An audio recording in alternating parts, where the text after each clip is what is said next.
Hello friends. मेरी आज की कहानी है भूतिया ट्रिप। चार दोस्तों की कहानी है। विक्रम, साक्षी, राहुल और नेहा दिल्ली से निकलकर उत्तराखंड के टिहरी में ट्रेकिंग के लिए जाते हैं। वहां की पहाड़ियों और वीरान वादियों में उन्हें एक ऐसी जगह का पता चलता है जो किसी मैप में दर्ज ही नहीं थी। उसका नाम था मृत घाटी। जो वहां गया वापस नहीं लौटा। विक्रम कहता है, हमने तो ट्रैकिंग की प्लानिंग की थी, एडवेंचर के लिए, पर जो हुआ वो किसी बुरे सपने से कम नहीं था। दिल्ली से निकलते वक्त सब बहुत ही उत्साहित थे। 12 घंटे की यात्रा के बाद वो चारों टेहरी पहुंचे। वहां के लोकल गाइड ने जब मृत घाटी का नाम सुनाया तो एकदम से सिहर उठे। गाइड कांपती आवाज में कहता है, साहब, उस घाटी की तरफ मत जाइएगा, वहां से कभी कोई नहीं लौटता। वहां आत्माओं का डेरा है। पर युवाओं का उत्साह डर से बड़ा था। उन्होंने चेतावनी को नजरअंदाज कर दिया, क्योंकि जो युवा होते हैं वो अपने ही जोश में होते हैं। अगले दिन सुबह घाटी की ओर उन्होंने ट्रैक करना शुरू कर दिया। घाटी के रास्ते में आते ही मोबाइल नेटवर्क गायब हो गया। चारों ने पास के एक वीरान झोपड़ी में रात बिताने का फैसला किया। आधी रात को नेहा की चीख सुनाई दी। वो चिल्ला रही थी, कोई मेरी गर्दन दबा रहा है, मुझे मत ले जाओ, मुझे मत ले जाओ, प्लीज प्लीज। सभी पहुंचे। नेहा बेहोश थी। उसकी गर्दन पर उंगलियों के नीले निशान थे। अगले दिन रास्ता जैसे बदल गया था। वो पगडंडी कल दिख रही थी, अब कहीं नहीं थी। हर दिशा एक जैसी लग रही थी। जीपीएस काम नहीं कर रहा था। तभी उन्हें दिखी एक पुरानी महिला, लाल साड़ी में, झुकी हुई आंखों में अजीब सी चमक। वो बोली, तुम लोगों ने गलती कर दी है, अब कोई रास्ता नहीं है, तुम्हारा इंतजार था हमें। साक्षी ने कैमरा निकालकर रिकॉर्ड करना चाहा, लेकिन कैमरे की स्क्रीन फट गई, मानो किसी ने अंदर से मार मारी हो। राहुल सबसे पहले गायब हुआ, झोपड़ी के बाहर गया और फिर कभी नहीं लौटा। उसकी चीखने की आवाजें गूंजती रही, मुझे मत खींचो, माँ, माँ।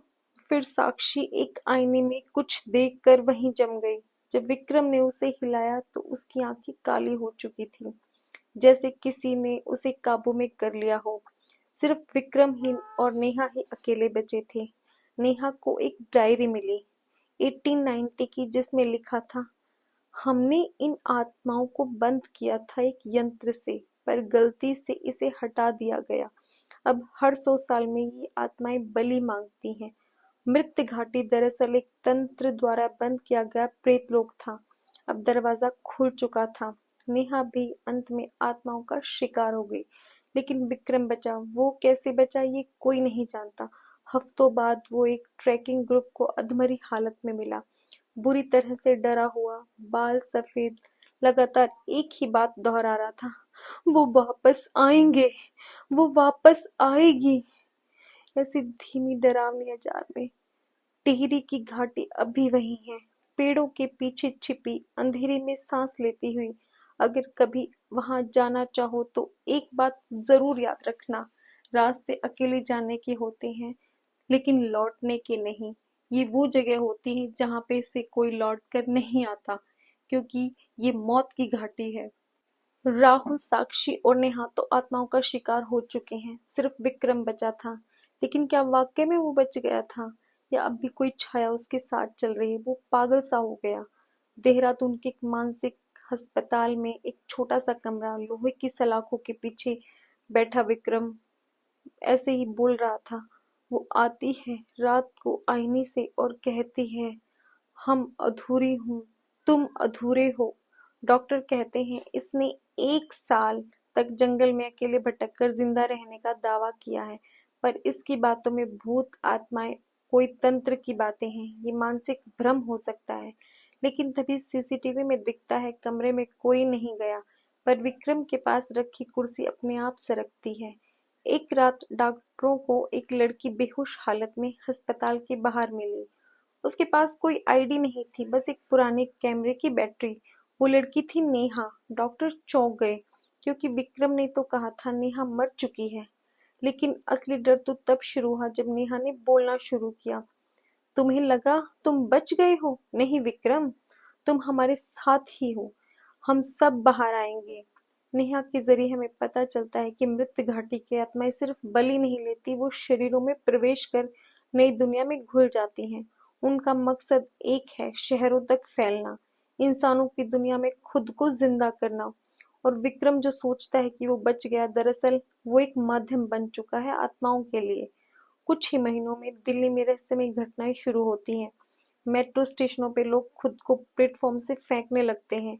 आईने में अजीब आकृतियां दिखने लगती हैं। कुछ लोग जो टिहरी ट्रिप से लौटे थे अब अजीब बर्ताव कर रहे थे। एक लड़का अर्जुन जो विक्रम का कजन है शक करता है कि विक्रम कुछ छिपा रहा है।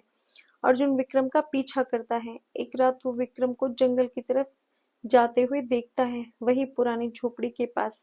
वहां एक गड्ढे के नीचे वो देखता है साक्षी और राहुल की लाशें नहीं, बल्कि उनके जिंदा जैसे दिखते शरीर जो बार बार एक ही लाइन बोलते हैं, हम अधूरे हैं, हमारी रिहाई अधूरी है, तुम पूरा करोगे।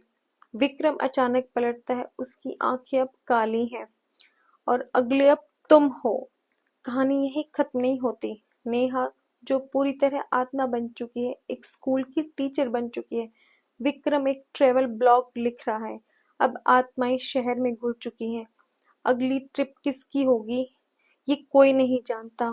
हो सकता है वो आप में से किसी की हो। मेरी ये कहानी यही खत्म होती है। और अगर आपको मेरी कहानी पसंद आती है तो मेरी कहानी को लाइक करें और सब्सक्राइब करें। अगर आप में से कोई भी मुझे किसी तरह की भी कोई कहानी भेजना चाहता है तो मुझे डिस्क्रिप्शन बॉक्स में भेज सकता है, ताकि मैं उसको अपनी आवाज में सुनाऊं। और मेरी कहानी सुनने के लिए बहुत बहुत धन्यवाद।